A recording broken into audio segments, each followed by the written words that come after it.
Welcome back to Diamond Cast, the music show with Diamond Black. This week, we're celebrating the amazing feedback and response we've had to the Fall Into the Silence release and video. We're going to be announcing some new exciting tour details and taking a deep dive into the lyrics behind the song. Stay tuned for some behind-the-scenes stories, also including some of the band's wild days as an 80s cover band. And we're going to be launching a new visual challenge for you guys. Stay tuned. Let's get into it.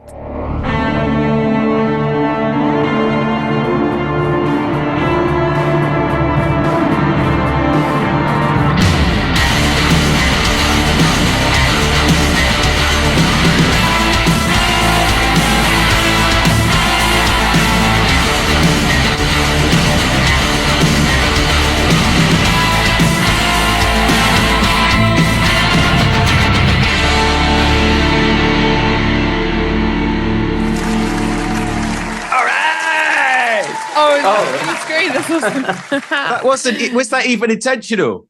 No, absolutely. The computer does it, doesn't it? Right.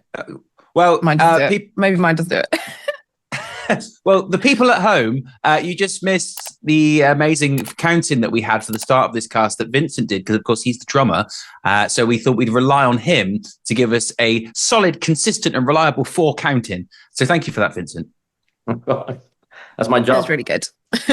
It actually reminded me of, do you remember, Vincent, where I was creating some backing tracks for you that had a counting on them? And I did a spoken counting for you, but I did something a bit different. Do you remember what I did?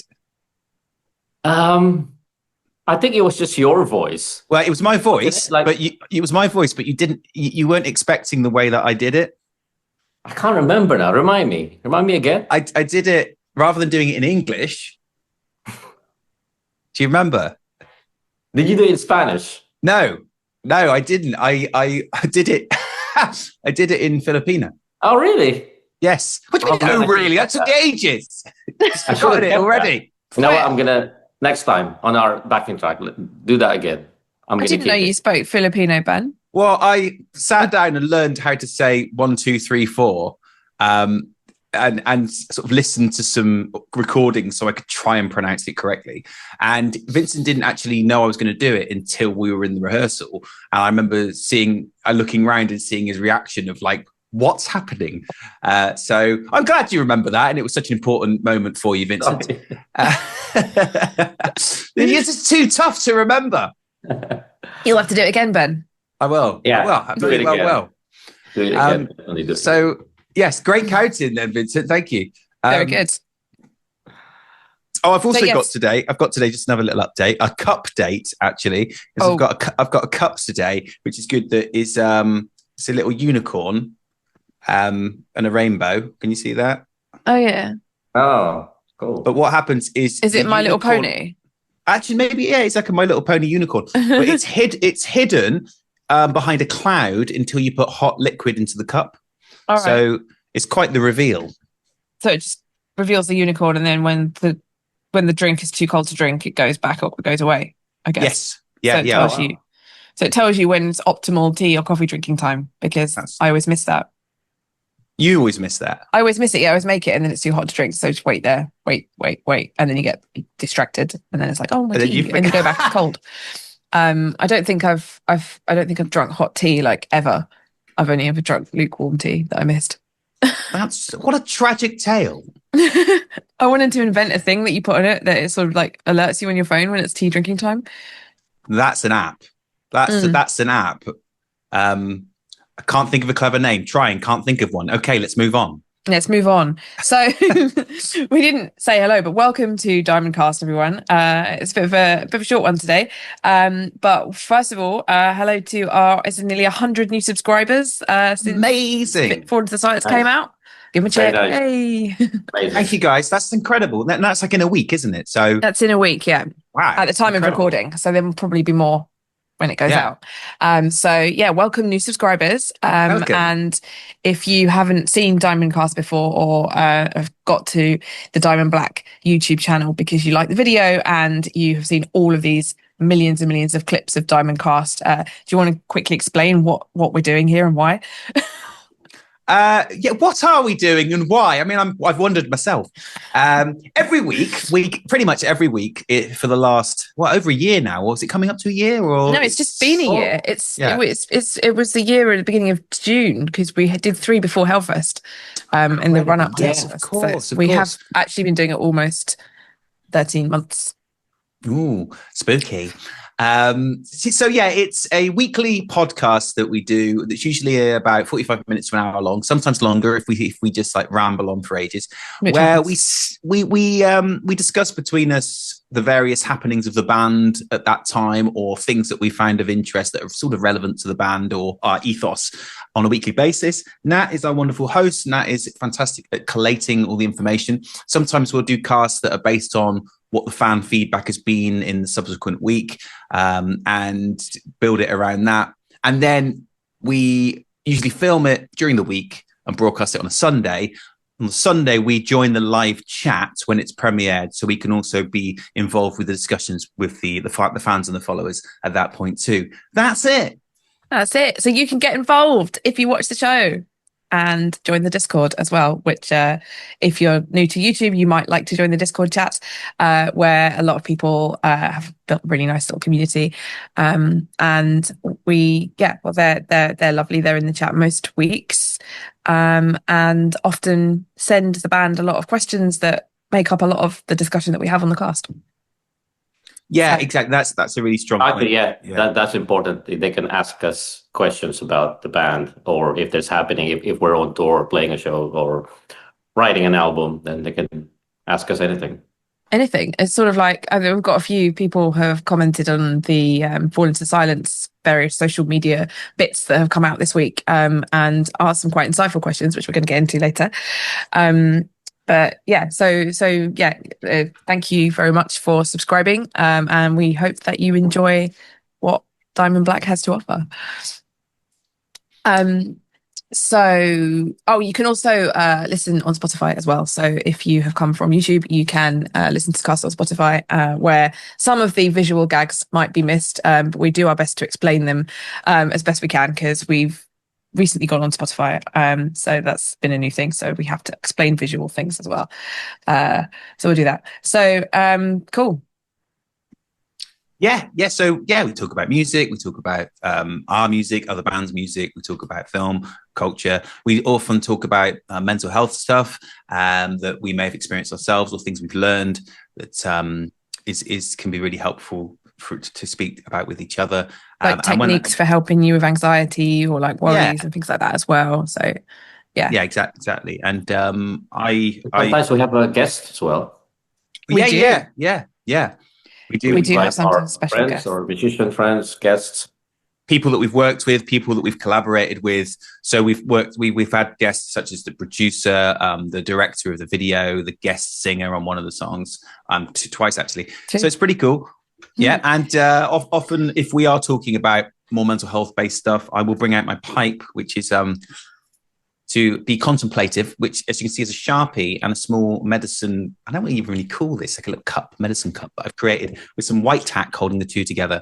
Sometimes I'll add a scarf as well to the ensemble. It is summer at the moment. It's a bit hot at the moment. Too hot for the scarf. So that's kind of the vibe, isn't it? That is kind of the vibe. That's the setup.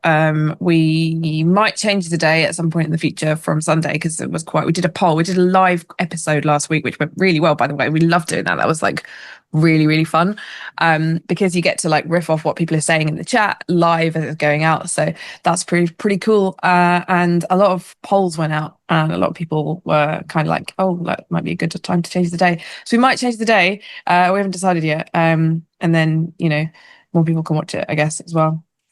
So there's that. So that's the sort of premise of what this is. And also, if you have been, well, this is news for everyone.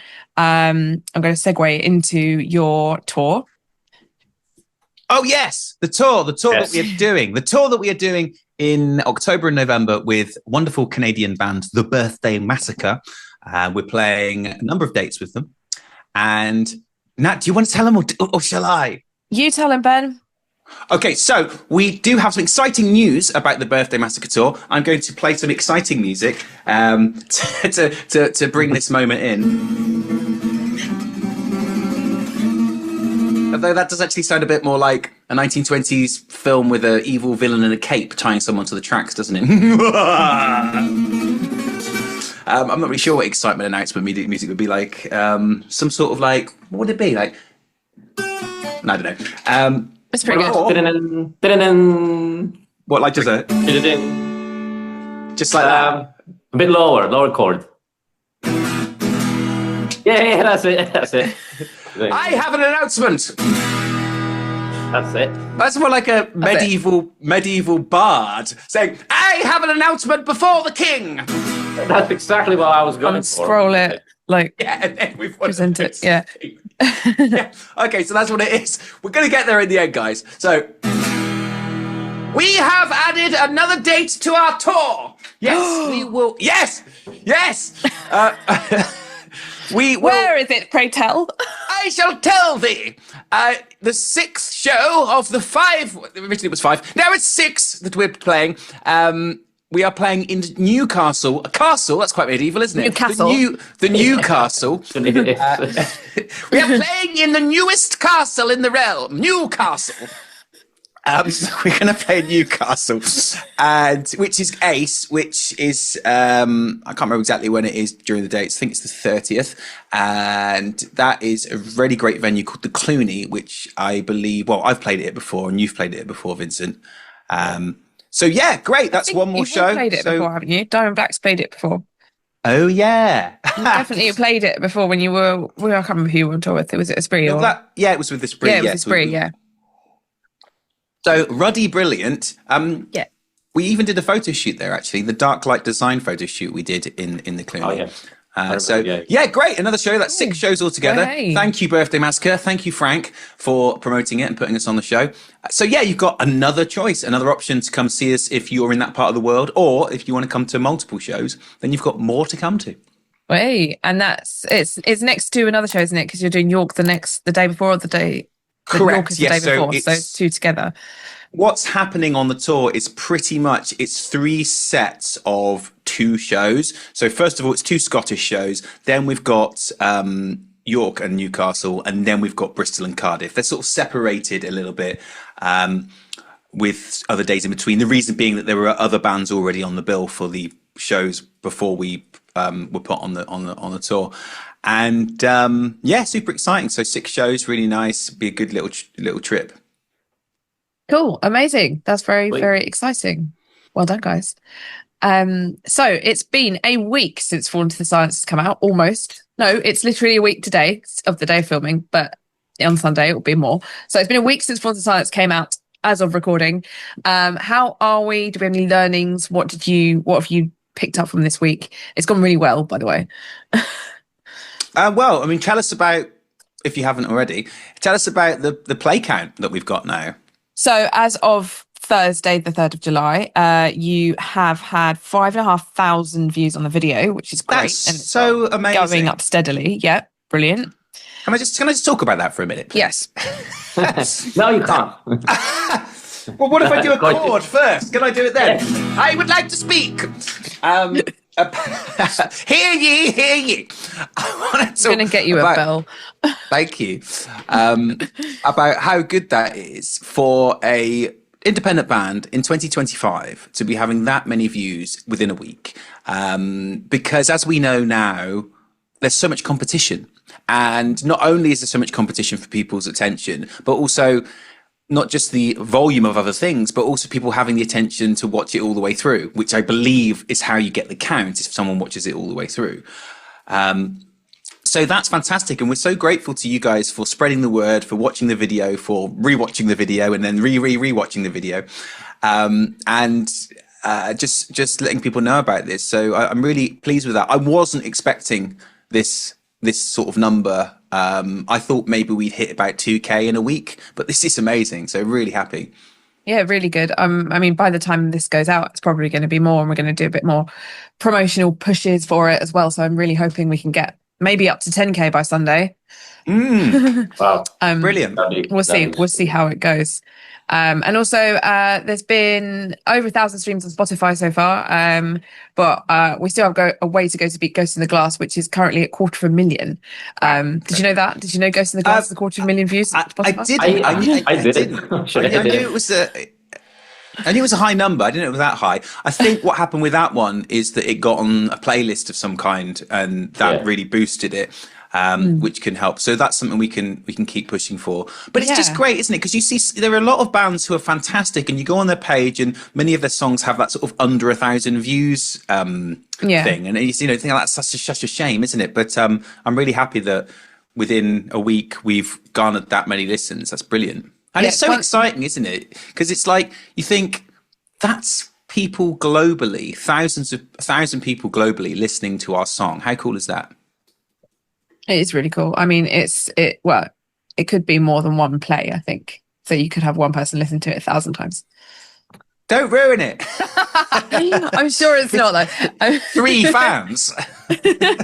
One of them's 5 fans, 1,000 each. 1,000 watch hours each. No, yeah, it is more likely to be multiple people and lots of people on playlists and things like that. Although we do have quite a few people who have been listening to it on repeat. I think somebody on Discord said that they fell asleep listening to it the other day. Which There's is 500 listens right there. And Adam was like, "It's not that boring." That's a good point. But actually, it's kind of sweet. It's kind of sweet. It's a nice thing to have to go into. I mean, I personally, it's like I would feel like it's. I don't know. I would go to sleep feeling like I was going out or like I was partying or something because it's such a banger. But I think it could be a compliment because maybe the song makes them feel really relaxed. Maybe they have exactly. I think that's the working point. Hard all day. I think that's the point that we're going for. I don't think it's because they were bored. I want to tell you how boring your song is. But yeah, no, it's a good thing. There's a lot of really nice compliments about it, like about the lyrics of the song, the way it's written, the way it's made people feel as well, which is where it's like resonated with them and stuff. That's something that's really nice, and that's something that I think is so important, that people haven't simply been going, "Oh, it rocks" or "It's good." It's emotional connection that people have had, and even a number of people have written that it made them cry or it gave them chills, and that's such a good response to a work of music, that you can have that kind of physiological effect on people. And that's what we want. We want to make people cry, right? People cry and sleep. That's the plan, isn't it? Yeah. But you're right, Vincent, because that's what you're supposed to. Creative work is meant to have that kind of effect on people, whether that be a film that is so good you suddenly lose sight of everything else around you and you're so transfixed on the film, or a song that makes you feel jubilant or energized or makes you cry. That's a really good sign, and that's something that I think is so good about these responses, that it's had this deep connection with people. Yeah, exactly. I think good art provokes, and good art creates emotional responses in people, and makes them think. And good art means different things to different people as well. Even if it meant something different to the artist, it sort of resonates differently with the people that, I guess, listen to it, hear it, watch it, etc. So I'm sure we all had that moment where we were younger or teenagers, and then we listened to a song or a band, and immediately we say, "Okay, this song really connects with me, affects me," and some people even say the song changed or saved their lives and stuff like that. So that means there's a lot of emotional connection between the song and the listener, and which is kind of like what happened on our single. It's Nat, have you ever had that with a band or a song where you felt when you were growing up, this has saved me, or this is here for me, I need this? Yeah, so Meatloaf's "I Do Anything for Love" is the song that got me through my GCSEs. Specifically my maths coursework, but then art as well. I just had it on. I had Bat Out of Hell 2 on all the time, constantly. So a special place in my heart for Meatloaf. And I feel like when I listen to that album, I can do anything. Like if I'm feeling in a bit of a rut creatively, I put that on and I'm like, oh, I'm me again. And good. Every subject I listened to that album whilst I was doing the coursework for, I got an A star. What does that tell you? Yes. What does that tell you? Meatloaf is the one. Yeah. And the other thing, I guess, when I was about 12, I heard Alice Cooper's Poison for the first time, and I listened to it for 5 times more straight. I pressed this back on the CD 5 times because I was like, what is this? This is insane. This is amazing. I must buy all of this right now. And that's what got me into like rock and metal, basically. Whoa. Nice. Let's see if the Wandering Bard can play that riff without ever having really played that riff. Just guessing, not sure it's even in this key.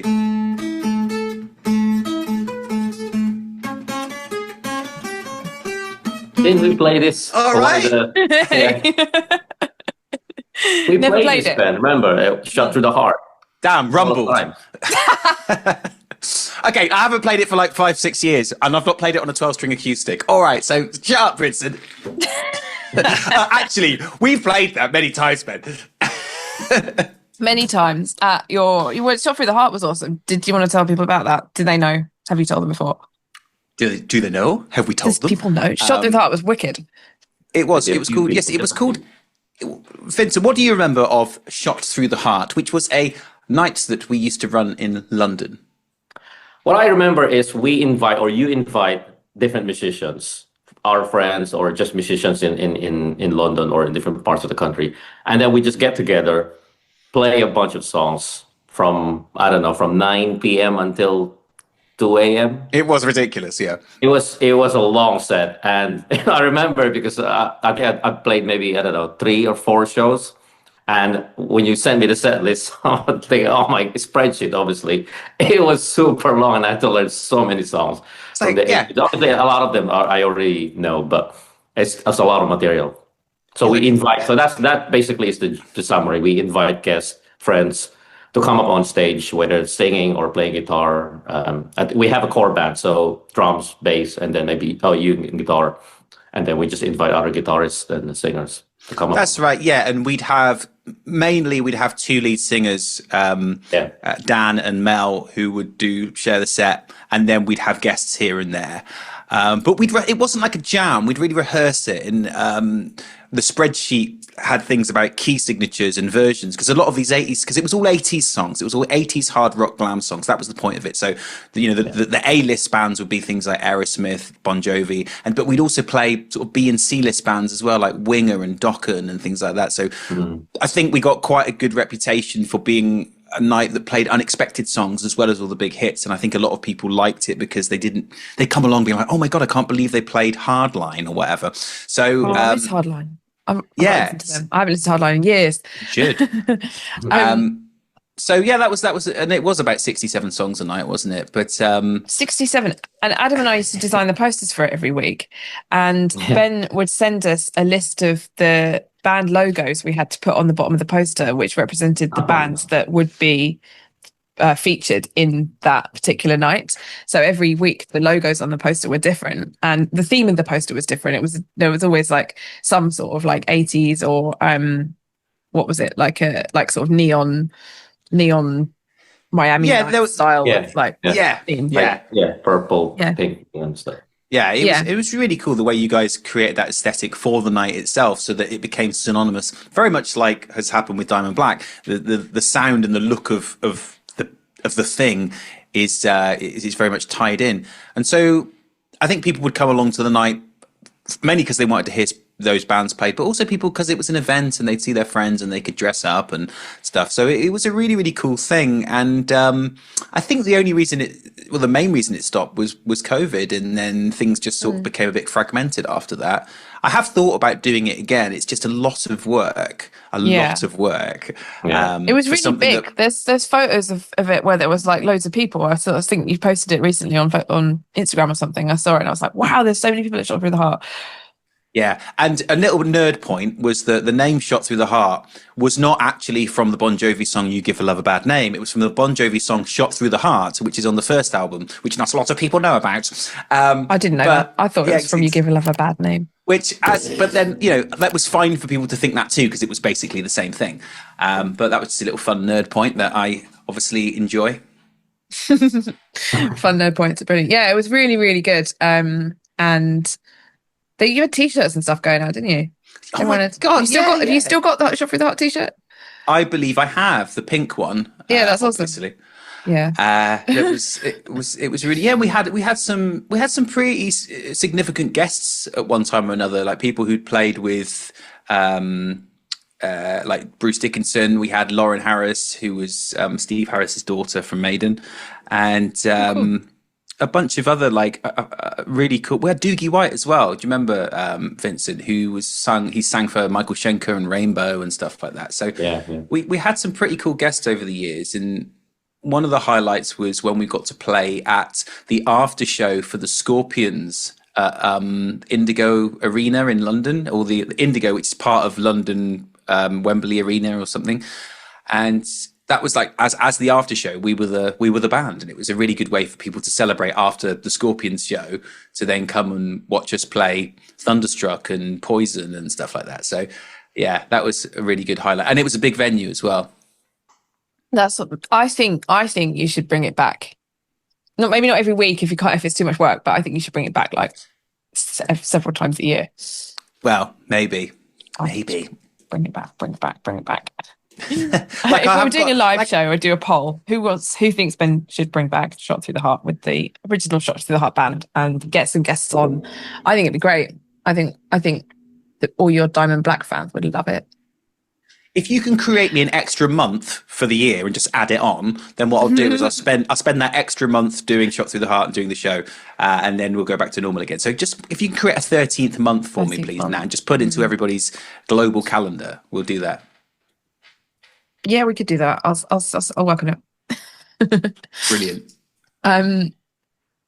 Cool. So, has because we got a few fan comments earlier in the week about Fall Into Silence, and there were some questions for you, Ben, that were quite interesting. I don't know if you wanted to. Yeah, it was some good stuff about lyrics, and I always enjoy talking about lyrics and song meanings and things like that. And I think there are different ways of approaching it. Some writers like to simply say, find your own interpretation. I think that's just as strong as explaining the meaning, because I think it's important for people to find their own interpretation, their own meaning in it. But we talked. I was asked a few questions about. One of them was: is there a particular framework that you would use and then write the lyrics around that framework? And that's only really happened once with Dark Anthems, which was the song where the lyrics were created from song titles and album titles of bands that we admire and sort of woven together into a story. So that was quite an interesting experiment. But usually the songwriting comes from there's a subject, and then I will think deeply about that subject and how I want to express it in this particular song. But one thing I would recommend that I said in the response to the comment was I learned a lot about lyric writing from Pat Patterson, who is an American musician, writer. I read a great book called simply Writing Better Lyrics. And there was some very, very good exercises in there to help open up the way that you write. And I'll briefly explain one of them to you, which is, sometimes when we sit down to try and do a piece of work, we just try and make it amazing or as good as we can straight away. So we were like, the blinking cursor of, right, I've done line 1 and 2, what's line 3? And his method instead is just to write as much as you can. And then you start editing it down and cutting out and having the freedom to just write on the page from the beginning without being constricted by the sense that this must be perfect straight away. So what he would do is he would say, okay, here's a subject. Now I want you to think about the 5 senses that you have as a person, and then add to those 5 senses body movement and color. Write them at the top of the page. So you've got sight, sound, smell, touch, taste, body movement, and color at the top of the page. And then set a timer and for 5 minutes write about this thing, this subject that you're feeling. And sometimes it can be helpful to put it in a place. So say you were talking about a breakup, you wouldn't just be like, I feel sad about the breakup. You'd say, okay, imagine this breakup is happening in a cafe or a bar somewhere. What do you see? What do you feel? What do you touch? What can you hear?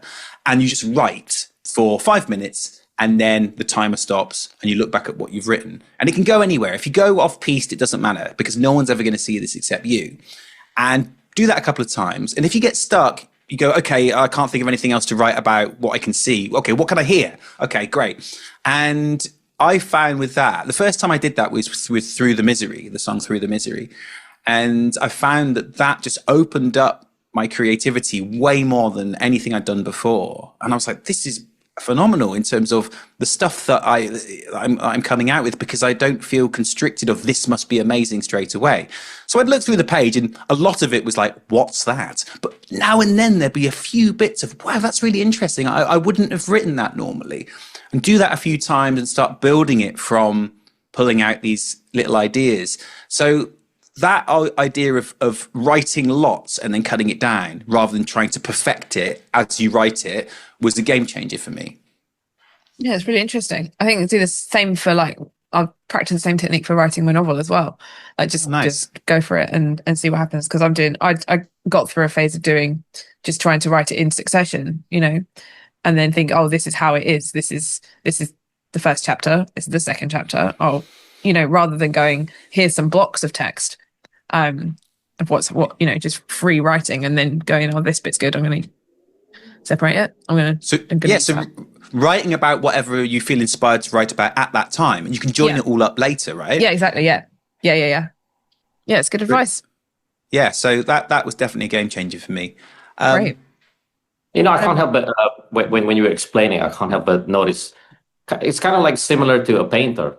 Sometimes when I watch a really good painter, he starts just painting the background, and it just looks just a really random background. It looks so easy, and then slowly he adds the details. And if you compare that the beginning of the painting to the final, it just looks so different. But if you can imagine, he only started with the background, just basic, coloring. That's a really good analogy. So it's not like he's trying. Say in the picture, there's a little cottage. He's not just starting on at the door of the cottage and making that perfect first. Yeah, he's getting a bigger scope of everything first. Yeah, that's cool. Something like that. Yeah, that's such a good analogy, because visualize it as like a thing that starts and then grows. Like when you're making a clay model as well, it's blob and then you sculpt.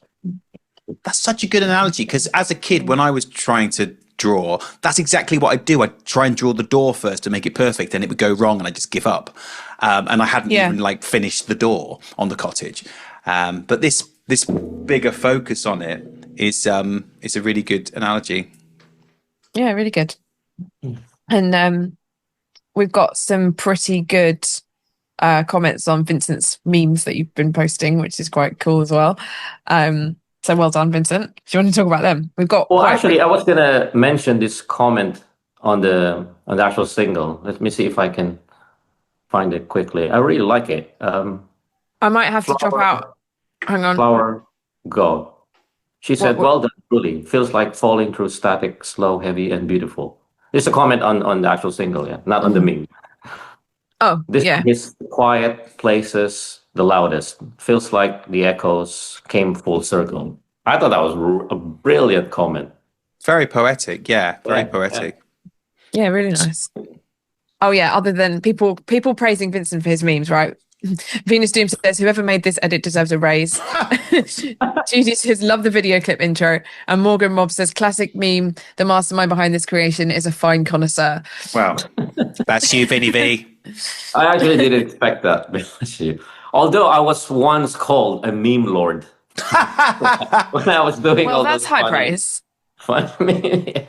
Well, Dokken have got a song called Dream Warrior, so you can be the meme warrior. Meme warrior. He's the meme warrior. I'll take that. that's got to be a new thing. Got a new theme tune. Got a new theme tune. Vinny's Tough. It's part of his album. First one is like Vinny's Tough. Second song is Meme Warrior. We're working on it. Oh, let's write what you think the third song should be in the comments. Cool. And got a nice comment from Christina on YouTube saying, hearing Ben break down the lyrics of Fall Into the Silence this way is way more direct and honest than I have ever heard a writer discuss their work. Wow. So this is in response to one of the podcast episodes we did where you talked specifically about the lyrics and meaning of the song. The thumbnail says lyrics and meaning, I think. Nice. So Christina goes on to say, most want to leave it up to the listener's interpretation rather than directly stating their intention. I'm sure every artist has the reasons for going deep or staying superficial when they talk about their work. Maybe the ability to discuss these things directly through things like social media makes these conversations easier than they were before social media. I hope I'm making sense. A second point, the breathing exercise Ben was describing is something we started in every band rehearsal when I was in high school. This was a long time ago, but we had a good understanding of how to deal with anxiety. I wonder if our director knew he was calming a bunch of high-strung overachievers down while trying to get us to play better. Wow, that's really good. What a great comment and some good insights as well. Actually, speaking of anxiety and calm and stress, I read something really good a couple of days ago that I've been working with that's really helped me, or is always helping me, which is very simply, calm is my success. Okay, so a lot of us measure our success about how much did we do today? How much did we achieve today? How many tasks did we do?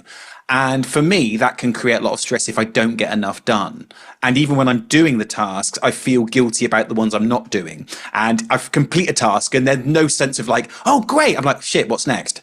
And so it's sort of taking the joy sometimes out of the achievement of it. So if this idea of calm is my success was, if you can look back on your day and go, was I calm today? Was I grounded today? Did I sleep well last night? Those should be our measures of success, not how many tasks did we achieve. And if you start trying to think in that way, and you start letting yourself have rest, have breaks, take time to see your friends, socialize, because all these things are so important as part of your work, you generally work better if you feel calmer. Okay. And working better also means if you've made connections, you haven't just sat in your office or your studio all day on your own for 8 hours. Maybe if you've done half that amount of time in the studio, but you've spent the other time being outside, seeing your friends, making connections, watching a film, you're actually going to do better work. We've all felt burned out, haven't we? When we're just like grinding to try and get that last task done. It's not enjoyable anymore. To some degree, maybe we're not doing our best work. And then we sleep badly because we've had a really stressful day, and then we go, shit, I've got to do more to do tomorrow. So calm is my success. I think it's something that I'm really going to try and get the pipe out, put into practice. Very good, That's a really good point, Ben. I think that I should apply that in my own life.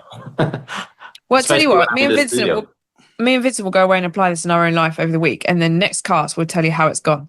Yeah, how successful are you? Because with just looking at it from a bigger life perspective, what's the purpose of life if you don't feel happy and calm? What's the point? Yeah. This is why I don't run for trains anymore. Yeah, good, because there'll be another one on the tube, right? Yeah. Or like there's some other way of there's no need to stress yourself out and get to that level of like panic, right? It's like, well, actually does it matter? Or like, you know, what's the worst thing that's going to happen if I don't do this thing? And then my brain goes quickly, worst thing. Okay. All right, well, that's not that bad.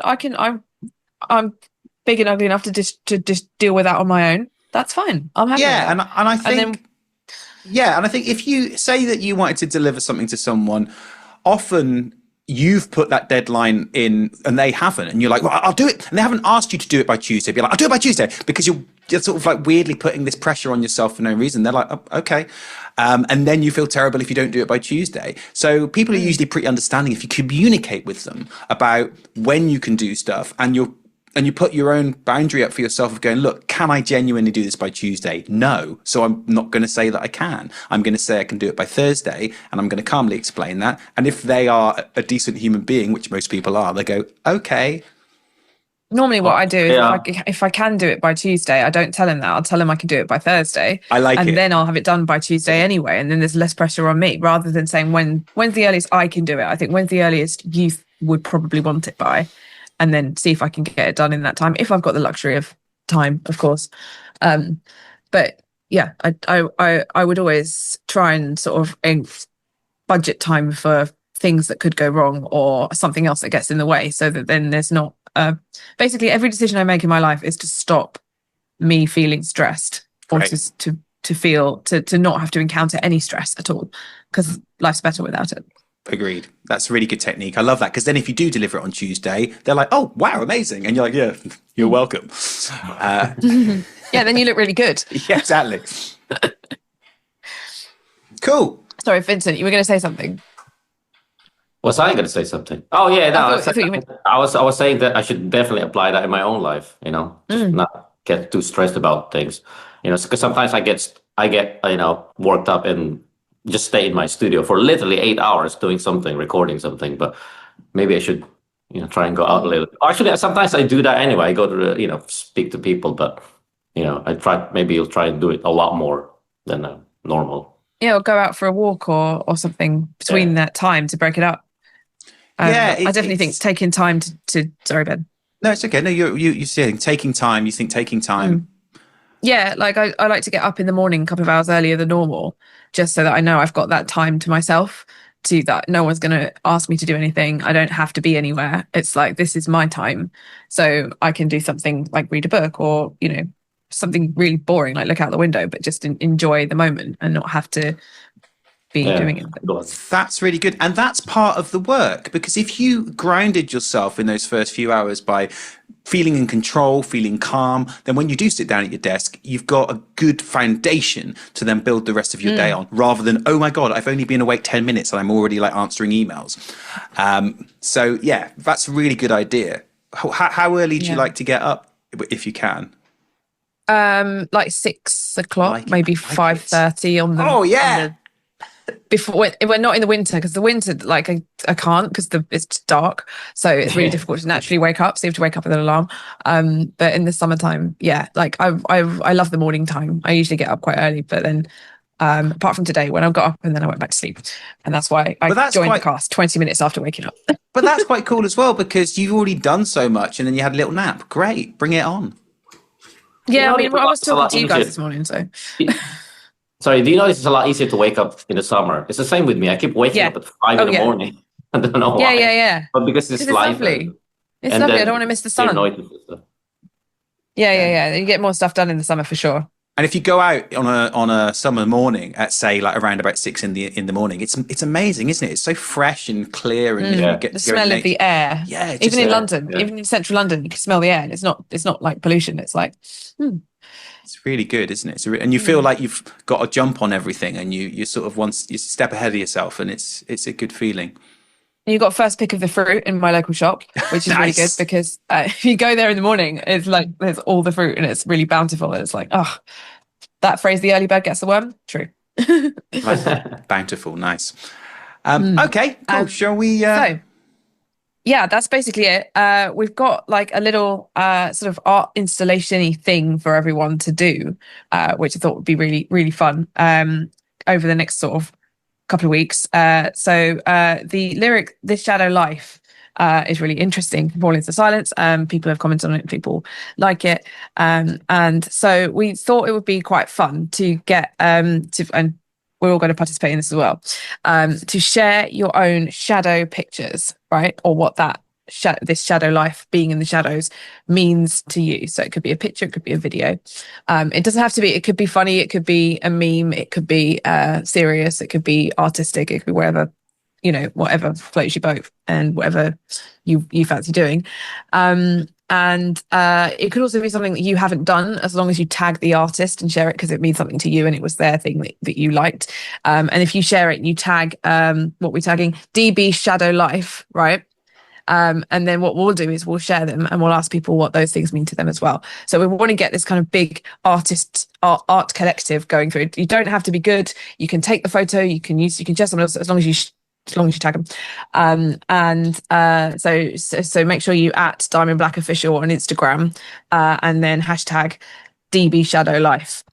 And what we want to do is hopefully get loads of really cool things on the hashtag DBShadowLife.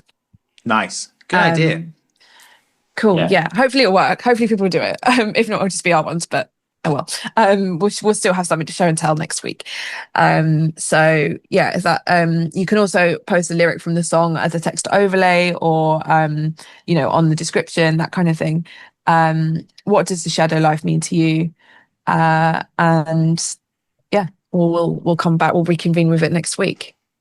Nice. What do you think? Yeah, good idea. I like it. Very creative. Yeah. Very creative. Brilliant. Cool. Looking forward to seeing what everyone comes up with. Okay. Wicked. Nice one, guys. Anything else before we go? No, I think that's everything on the agenda. Unless you want a little send out from the bard. Please, yes. Right, here we go. This was Diamond Cast. We had a wonderful time. I can't. But I'll work on that. Oh, it's really good. Well done. Thank you. Yeah, great. That's there we go. Brilliant. All right, cool. Have a wonderful week, everyone. Yes. See you again okay, soon. guys. See you later, guys. Bye. Bye. Thanks for watching that episode of Diamond Cast. If you enjoyed it, please leave us a comment. Don't forget to tell your mates, like and subscribe to our YouTube channel. And thank you, everyone who has done that recently. We just got 100 new subscribers, and it was welcome. Welcome, one and all.